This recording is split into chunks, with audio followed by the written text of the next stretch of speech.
श्री सुगंध दशमी व्रत कथा वीतराग के पद प्रणमी प्रणमी जिनेश्वर वान कथा सुगंध दशमी तनी कहूँ परम सुखदान। जम्बू द्वीप के विजयार्ध पर्वत की उत्तर श्रेणी में शिव मंदिर नाम का एक नगर है।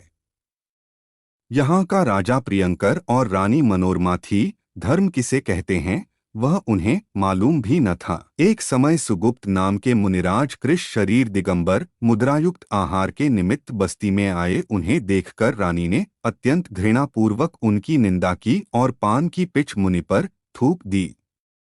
सो मुनि तो अंतराय होने के कारण बिना ही आहार लिए पीछे वन में चले गए और कर्मों की विचित्रता पर विचार कर संभाव धारण कर ध्यान में निमग्न हो गए।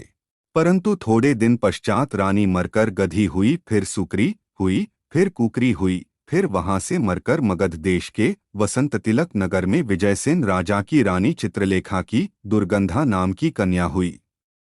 सो इसके शरीर से अत्यंत दुर्गंध निकला करती थी।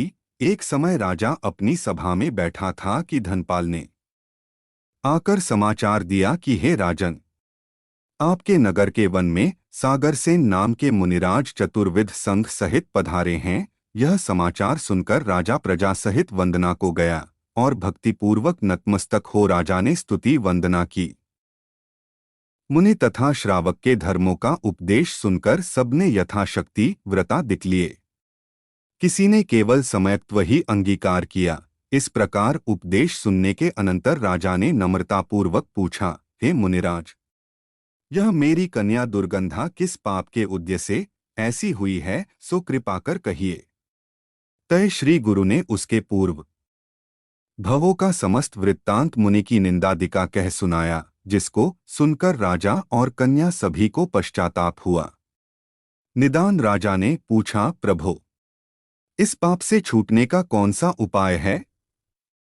तब श्री गुरु ने कहा, समस्त धर्मों का मूल सम्यक दर्शन है। सो अरहंत देह निर्ग्रंथ गुरु और जिन भाषित धर्म में श्रद्धा करके उनके सिवाय अन्य रागी द्वेषी देवभेषी गुरु हिंसामय धर्म का परित्याग कर अहिंसा सत्य अचौर्य ब्रह्मचर्य और परिग्रह प्रमाण इन 5 व्रतों का अंगीकार करे और सुगंध दशमी का व्रत पालन करे, जिससे अशुभ कर्म का क्षय होए। इस व्रत की विधि इस प्रकार है कि भादों सुदी दशमी के दिन 4 प्रकार के आहारों का त्याग कर समस्त गृहारंभ का त्याग करे। परिग्रह का भी प्रमाण कर जिनालय में जाकर श्री जिनेंद्र की भाव सहित अभिषेक पूर्वक पूजा करे। सामायिक स्वाध्याय करे। धर्म कथा के सिवाय अन्य विकथाओं का त्याग करे। रात्रि में भजन पूर्वक जागरण करे। पश्चात दूसरे दिन 24 तीर्थंकरों की अभिषेक पूर्वक पूजा करके अतिथियों मुनि व श्रावक को भोजन कराकर आप पारणा करे। 4 प्रकार दान दे। इस प्रकार 10 वर्ष तक यह व्रत पालन कर पश्चात उद्यापन करे, अर्थात घमर छत्र घंटा झारी ध्वजा आदि 10 उपकरण जिन मंदिरों में भेंट देगे। यदि उद्यापन की शक्ति न होवे तो दूना व्रत करे। इस प्रकार राजा प्रजा सबने व्रत की विधि सुनकर अनुमोदना की और स्वस्थान को गए। दुर्गंधा कन्या ने मन वचन काय से समयक्त पूर्वक व्रत को पालन किया। एक समय 10वें तीर्थंकर श्री शीतलनाथ भगवान के कल्याण के समय देव तथा इंद्रों का आगमन देखकर उस दुर्गंधा कन्या ने निदान किया कि मेरा जन्म स्वर्ग में होवे। सो निदान के प्रभाव से यह राजकन्या स्वर्ग में अप्सरा हुई और उसका पिता राजा मरकर 10वें स्वर्ग में देव हुआ।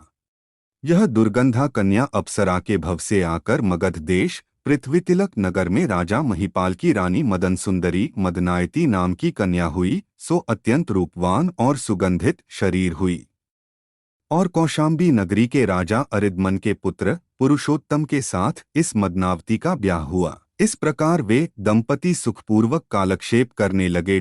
एक समय वन में सुगुसाचार्य नाम के आचार्य संघ सहित आए। सो वह राजकुमार पुरुषोत्तम अपनी स्त्री सहित वंदना को गया तथा और भी नगर के लोग वंदना को गए। सो स्तुति नमस्कार आदि करने के अनंतर श्री गुरु के मुख से जीवादि तत्वों का उपदेश सुना।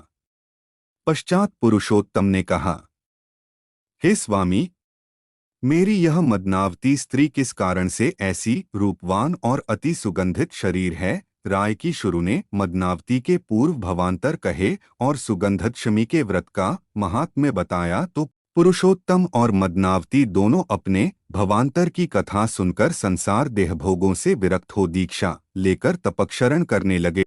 इस प्रकार तपश्चरण के प्रभाव से मदनावती स्त्रीलिंग छेद कर 16वें स्वर्ग में देह हुई।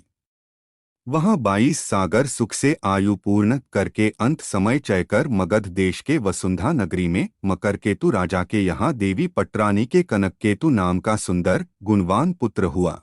इस प्रकार सुगंध दशमी का व्रत पालकर दुर्गंधा भी अनुक्रम से मोक्ष प्राप्त हुई तो भव्य जीव यदि यह व्रत पाले तो अवश्य ही उत्तमोत्तम सुखों को पाए।